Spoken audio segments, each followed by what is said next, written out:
Ассалаумағалейкум, құрметті көрермендер. Эксперимент болды. Огурцының нелері, дәндерін осы бір шелекке салып, биогумус салып арасына, төртеу еккен едім, біреу шықпай қалды.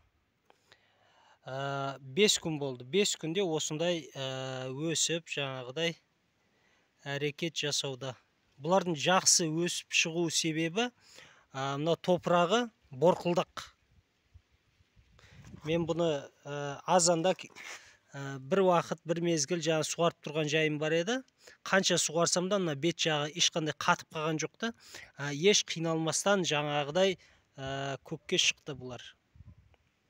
Биогумустың ең жақсы қасиеттерінің бірі мынау жерді қатырып тастамайды. Жердің бетін жаңа еккен дәндер болсын, не болсын, жаңағыдай қиналмай көкке шығады. Жалпы шаруашылықта жай жұмыстар жүргізілуде. Бір шеттен бастап жаңа елеп кетіп бара жатырмын. Негізі келешек сепаратор ойлап не қылу керек, құрастырып шығу керек, айналдыратын. Өздеріңіз де білетін шығарсыздар.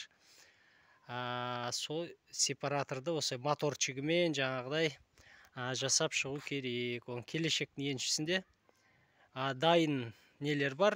115-120 мың теңгелік нелер жаңағы мотормен жаңағыдай жігіттер жасап жатыр.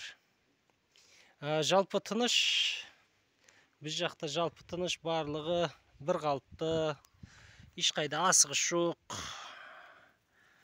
Шуалшандар жағдай жақсы, жаңағыдай күн ыстық болған соң сәл астына өтіп кетсе керек. Баршаға күн сәтті өтсін. Ендеше